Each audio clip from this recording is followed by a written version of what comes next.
May mga usaping pangkalusugan na dapat talakayin ng tama, malinaw at may malasakit. Nandito tayo para gawin yon.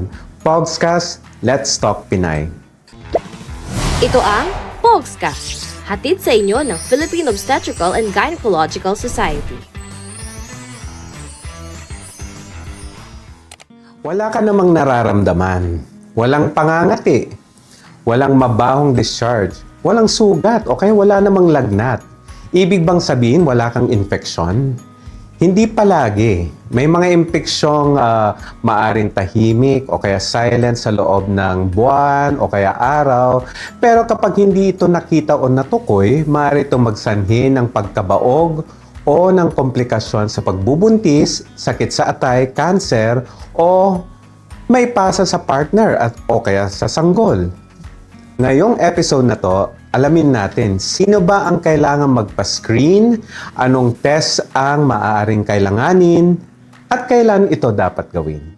Para gabayan tayo sa topic na ito, nag-imbita kami ng isang eksperto mula sa Philippine Infectious Diseases Society for Obstetrics and Gynecology.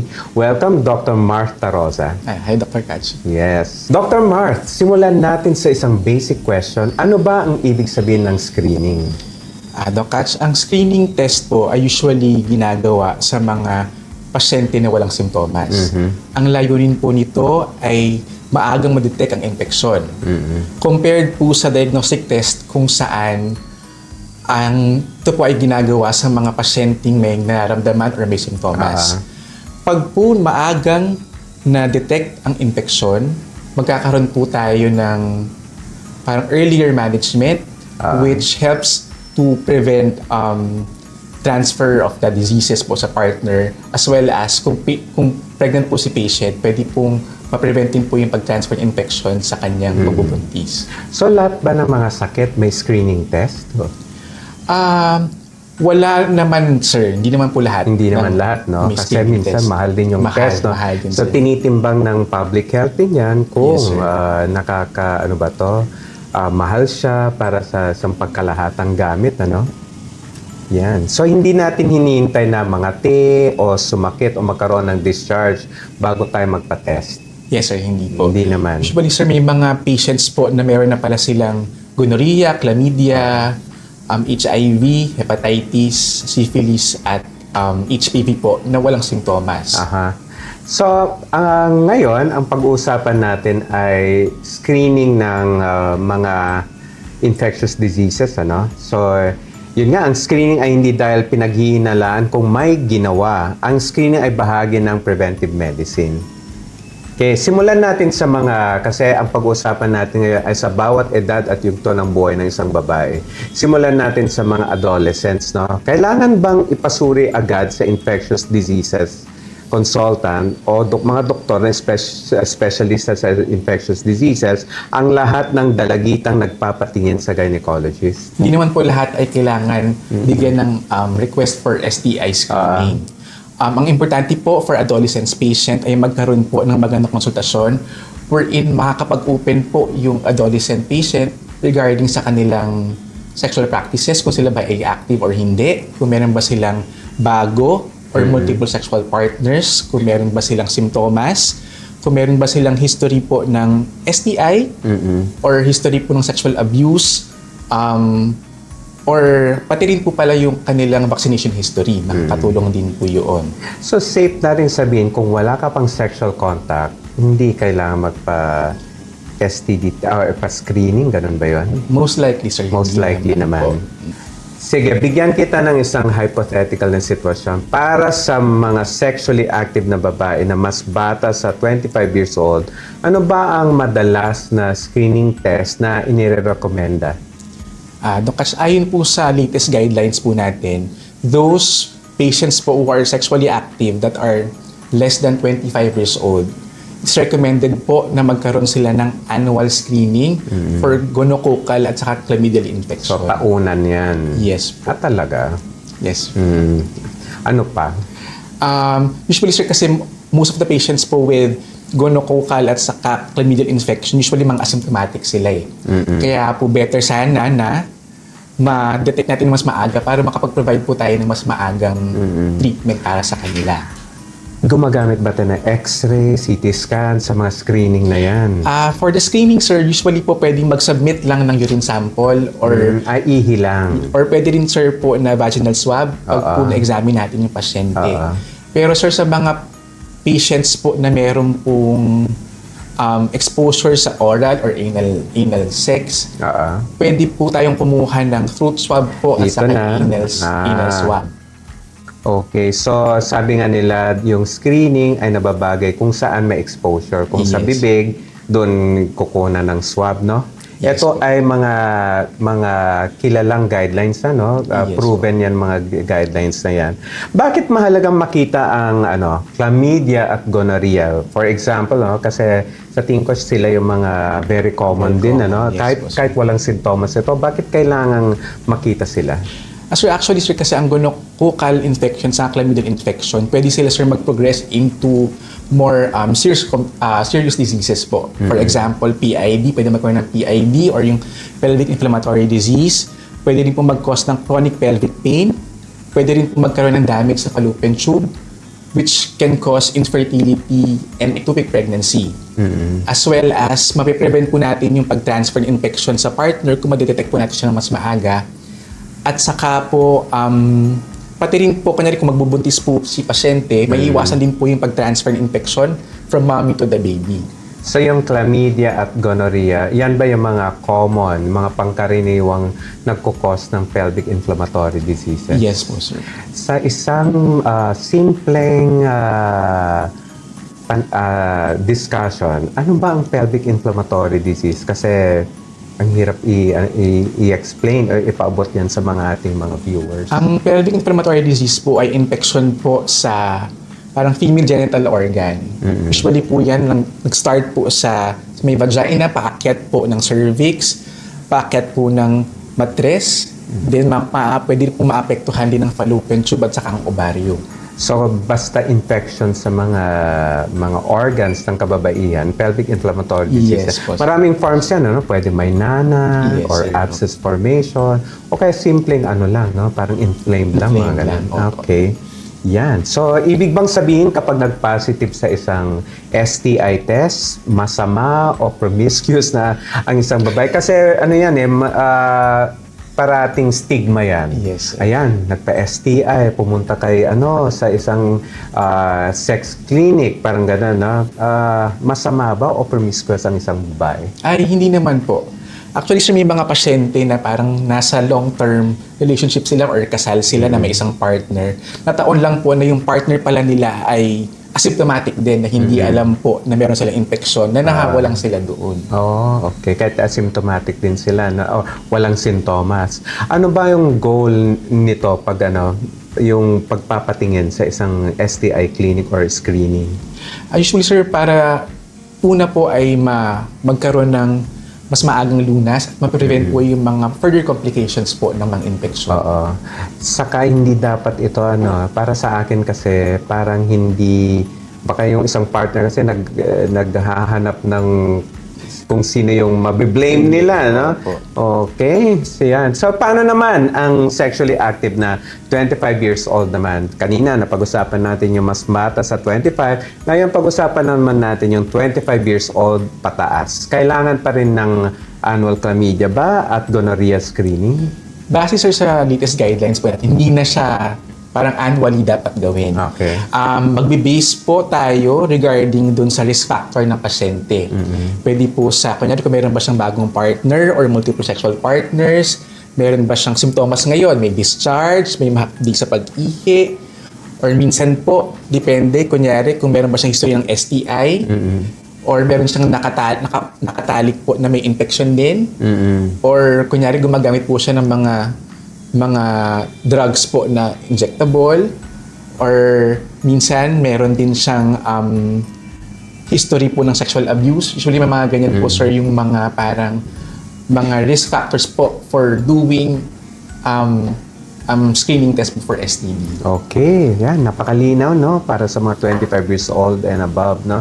So, hindi lang naman edad ang basehan, ano? Yes. Yes, mahalaga rin na makita natin yung current risk at sexual history ng isang babae. No? So, ngayon, yan, malinaw na. Napag-usapan natin mga screening for 25 years old and below and 25 years old and above. Ngayon, Marty, pag-usapan naman natin isang napakabilis na dumadami na ang nagkakaroon ng sakit na, hindi naman, sakit bang tawag dito? HIV? Yes, sir. Sakit siya, infection na, or human immunodeficiency virus. Sino ang kailangan magpa-HIV test? Usually, sir, ang HIV test po ay usually ino-offer natin sa lahat po ng mga nagbubuntis. Usually po, every pregnancy, ino-offer natin na magkaroon sila ng HIV testing. As well po sa mga non-pregnant patients na medyo high risk po yung kanilang history.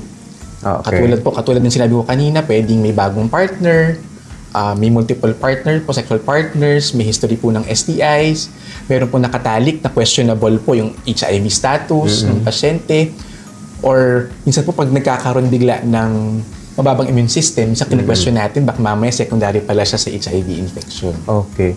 So, ano ba? Automatic na ginagawa yung test na yan? HIV test? O kailangan bang gawin yan sa lahat? Sir, for pregnant patients, usually highly encouraged na gawin. Pero hindi naman natin po pinipilit po yung mga pasyente na gawin siya. So, hindi nakacheck sa request form parate, no? Yes, sir. So, kailangan Consent. pumapayag, no? Opo. Pumapayag yung pasyente na siya ay matitest, no? Yes, sir. Pag kasi, sir, pag po mas maagang na-detect po na may HIV, kagandahan po nun, makakapag-treat tayo ng mas maaga. And especially po for pregnant patients po, for those patients po na naka-maintain sa antiretroviral medications and controlled po yung kanilang viral load, usually po yung risk po ng pag-transfer ng infection from mommy to the baby po, nadidecrease po at least mga hanggang 2% na lang po. Okay. So malaking malaking tulong po para mabawasan yung chance po na ma-transfer ni mommy yung infection sa baby. Okay. So, ang HIV test ba ay once lang ginagawa o pwedeng ulit-ulitin yan? For pregnant patients, sir, usually po every pregnancy. Okay. And for non-pregnant po, usually pag continuous po yung kanilang risky behavior, pwede pong ulit-ulitin. Ulit-ulitin. Pwede yan. So, ayan. Marami pa rin natatakot magpa-HIV test, no? Kahit marami akong friends na ayaw magpa-HIV test kaya dahil iniisip nila kung baka malaman nila, death sentence na yan. Tama ba o mali to? O ano ba ang dapat nilang malaman tungkol sa kahalagahan ng pagpapa-HIV test? Actually, sir, ang HIV po ngayon ay treatable na. Wala talaga pang gamot para matotally eradicate ito. Pero po, once po na-controlled ang viral load at consistent po ang pag-inom po ng antiretroviral medication, those people po living with HIV can live longer po and productively. So, hindi na siya death sentence, Hindi no? na, sir. Ang isang HIV positive na tao kumpara sa isang non-HIV, negative ang HIV, masasabi ba natin pareho ang kanilang lifespan? Halos, sir, basta controlled po ang viral load. Viral load. At consistent po sa pag-take ng gamot. Okay. Actually, sir, para na lang siyang, kung may high blood ka, may maintenance ka, parang gano'n na lang po siya. Ayan. May naririnig akong PrEP, no? Yung PrEP. Anong ibig sabihin ng PrEP? So, yung PrEP po ay yung pre-exposure prophylaxis po for HIV. Usually, tinitake po siya dun po sa mga pasyente po na parang merong risky behavior para lang ma-prevent if ever magkaroon po sila ng unprotected sexual contact, protected po sila sa HIV. Meron din naman pong tinatawag na yung PEP po or yung post-exposure prophylaxis wherein yung patient po ay nagkaroon ng questionable na contact po with HIV patient. Pwede po siyang mabigyan agad ng gamot. Usually, sir, ang golden period po ay 72 hours po from the consult. So, dapat within 72 hours, mabigyan po siya ng PEP medications para prevent po yung pag-acquire po ng HIV infection. Okay, mahabang usapan ng Yes, HIV, sir. ano? Maraming katanungan dyan. Pero ang saklaw lang ng ating usapan ay screening test. Ngayon, pumunta naman tayo isa pang sakit, no? Syphilis, na. Paano naman ang syphilis? Sino ang kailangan magpa-screen? Sa syphilis, sir, yan sir, required yan sir for all pregnant patients. But usually sir, on first consultation po, nire-request na natin. Kasama yan sa nire-request natin mga laboratory, yung syphilis po, usually RPR or VDRL. For non-pregnant patients, sir, usually ina-advise din yan, sir, sa mga patients po with risky behavior. Like po yung mayroon nga pong bagong partner, multiple sexual partners, patient po na may partner po na may syphilis din, may history po ng STD, transactional sex, usually mga ganyan po. Ano yung ibig sabihin ng transactional sex? Usually sir, yung parang kapabayad Okay. para magkaroon ng partner po sa Okay. pagdali. Sige, dahil ko natututunan ngayon, ha? Bakit napakahalaga ng syphilis screening sa isang babae?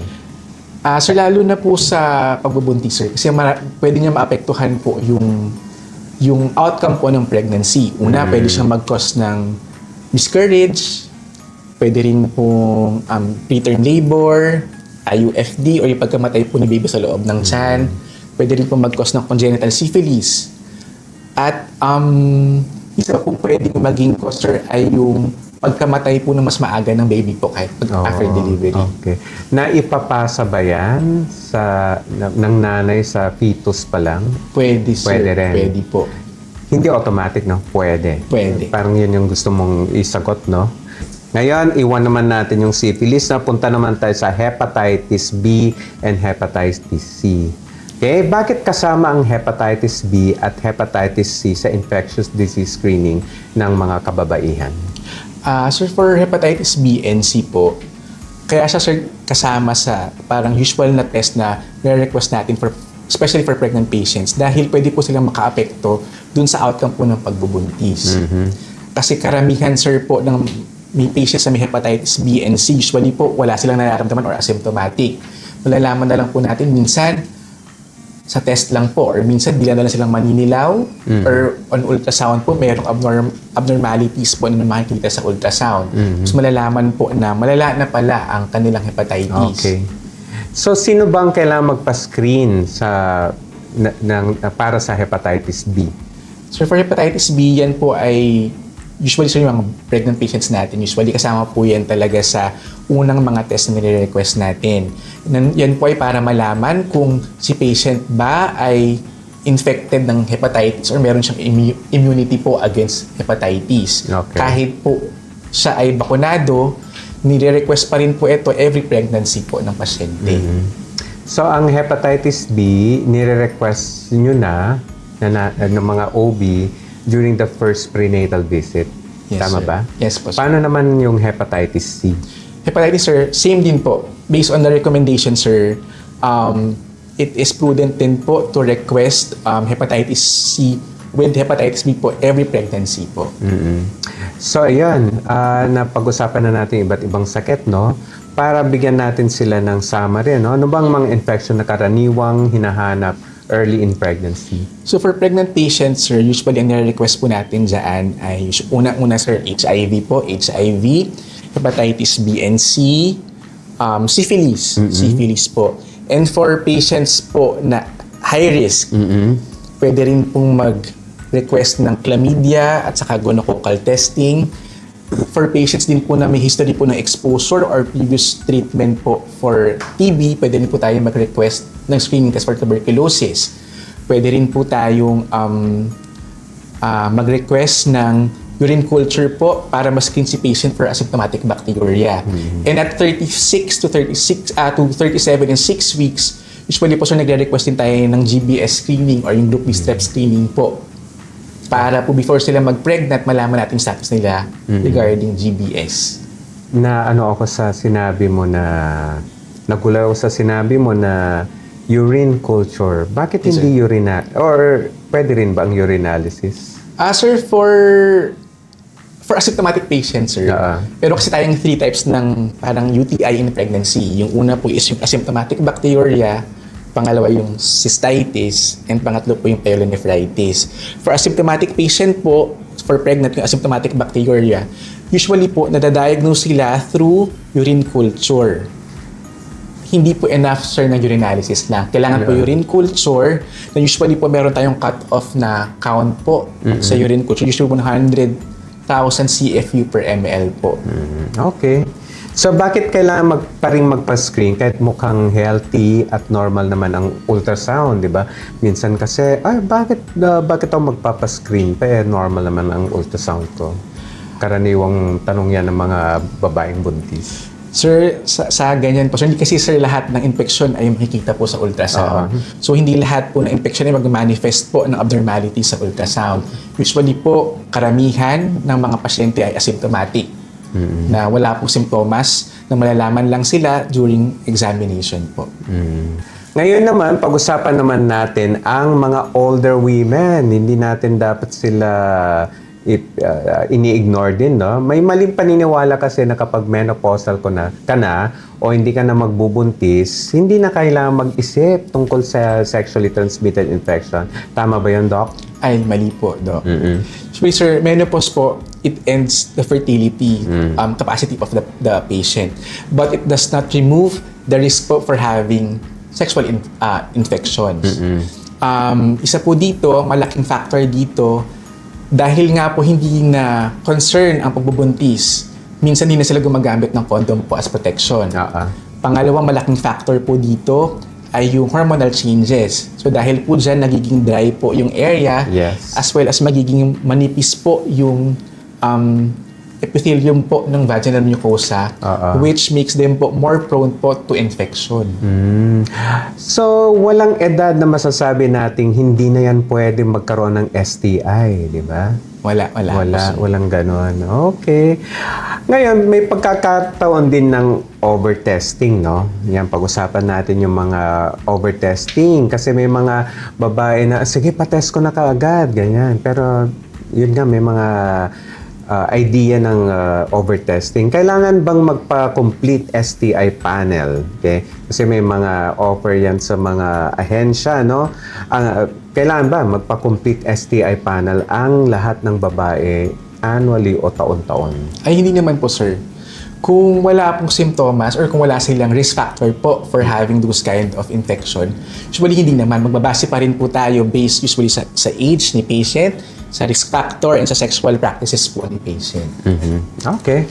And sir, dagdag ko lang po, no? Kasi kung magpapagawa po tayo ng parang yung panel, yung complete panel, minsan sir, aside po sa mahal siya, magkaka-cause po siya ng parang additional anxiety po sa ating mga pasyente. And minsan sir, meron din kasing false positive result. So, baka po additional stress lang din po for our patient. Halimbawa, kasi hindi natin na-mention ang herpes, no? Kailangan bang routinely magpa-blood test o kaya magpa-test para sa herpes kahit walang simptomas? So for herpes po, kung wala naman siya exposure sir, sa herpes at asymptomatic si patient, so usually hindi naman po. Kasi ang herpes, ano ba yung sintomas ng herpes? Usually sir, dyan po yung pagkakaroon ng butlig po na mahapdi sa may bandang puwerta, sir. Na usually po after nan magkakaroon sila ng parang from parang blisters po. Lalaki siya, parang magkukuwalis siya, sir. So magkakaroon po ng cause ng erosion or ulceration po after. Okay. Naging topic na rin ng isang podcast episode yung HPV o Human Papilloma Virus at yung vaccine, no? Kailangan bang isang napaka-importanting tanong dyan ay kailangan bang magpa-test ng HPV bago magpabakuna ng HPV vaccine? Sir, hindi naman po parang recommendation na kailangan na-screen muna for HPV before po magkaroon ng HPV vaccination. Actually, sir, ang HPV vaccination po ay protection po against cervical cancer. And yung HPV test po, usually, sir, sa guidelines natin, meron pong specific age po kung saan siya nire-recommenda. Hindi po para sa lahat. Ayan. Sige, tandaan natin yan, ha. Ngayon, ang next question ko naman, kailan hindi na routine screening ang kailangan, kundi kailangan magpatingin, di ba? May mga ganun Kasi papascreen test mo na ako pero ganun ba? Kailan, may mga ganun bang instances na kailangan magpakonsulta na lang? Yes sir, lalo na po sir sa mga pasyente pong may simptomas. Kunyari sir, meron pong bigla ang pagkakaroon ng discharge, na may kasama pong pamumula ng puwerta, meron pong tumubong mga butlig or mga ulcerations, or minsan mayroon pong pagkasama sa hapdi sa pag-ihi, pagsakit ng puson na may kasamang paglalagnat. Usually po sir, sa mga ganyan po, kailangan ng agad-agarang konsultasyon po sa ating mga doktor. Okay. So, yan, napag-usapan natin kanina yung HIV, no? Yung exposure sa HIV. Kapag sa tingin mo may posible kang HIV exposure, kailangan bang maghintay ng days or weeks o ano ba yung guideline natin para magpatingin? Yung sir, tulad ng sabi ko po kanina sir, pag po merong questionable sir na exposure sa HIV, meron po sa tinatawag na golden period kung saan po na kailangan mabigyan po ng post-exposure prophylaxis ang mga pasyenteng na-expose sa HIV within 72 hours. Dahil po beyond those time po, wala na po masyadong effect po yung post-exposure prophylaxis. So, kailangan po agad-agad pag po nalaman or may exposure po sa questionable na HIV patient, better po na magpatingin agad. Okay. So, ayan. Ang dami na natin na pag-usapan tungkol sa screening at sa ibang sakit. Ngayon, para i-reiterate natin o bigyang emphasis natin yung mga napag-usapan natin ngayon, magkakaroon ako ng question and answer, parang true or false, no? Yan. True or false tayo ngayon, no? Kapag wala bang symptoms, walang infection? False, sir. False. Ang STI screening ay para lamang sa maraming sexual partners. Ay, hindi din po. Hindi naman, no? Kapag married, hindi na kailangan magpa-screen.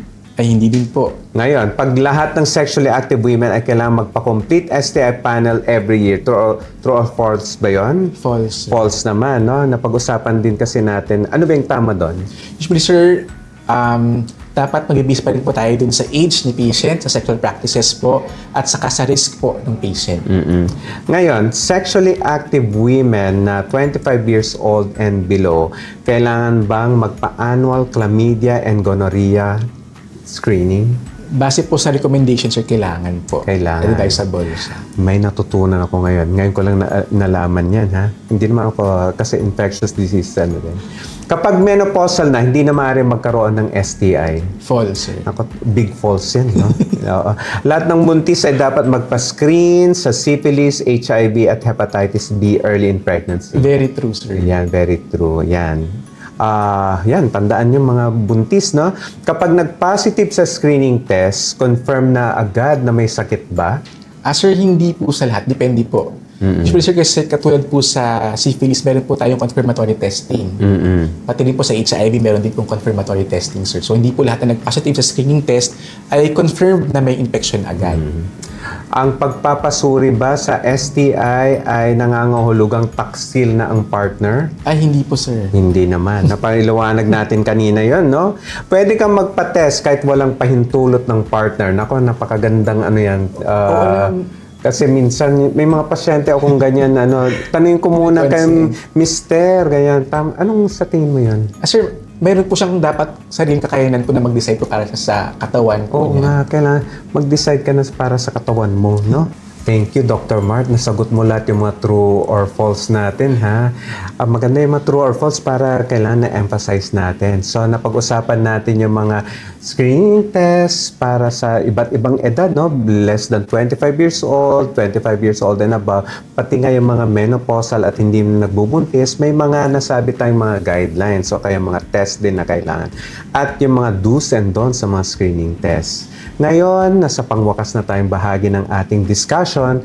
Dr. Mart, ano ang tatlong pinakamahalagang mensahe mo na pwede mong sabihin sa ating mga viewers? So yung una po, sir, na hindi po lahat ng infeksyon ay may simptomas. Hindi po natin kailangang antayin na magkaroon tayo ng simptomas like discharge, pananakit ng puson, pananakit ng pag-ihi para po magpakonsulta.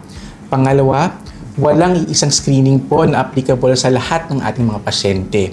Yung screening test po should be based regarding po sa age ni patient, sa risk factors at sa sexual behavior ni patient. Ang pangatlo ay ang screening ay dapat hindi kinakahiya. At dapat po hindi gawing basis for moral judgment ang pagpapascreening test po for STI infections. Ito po dapat ay parte ng isang responsableng pangangalaga sa sarili, sa partner at sa pamilya.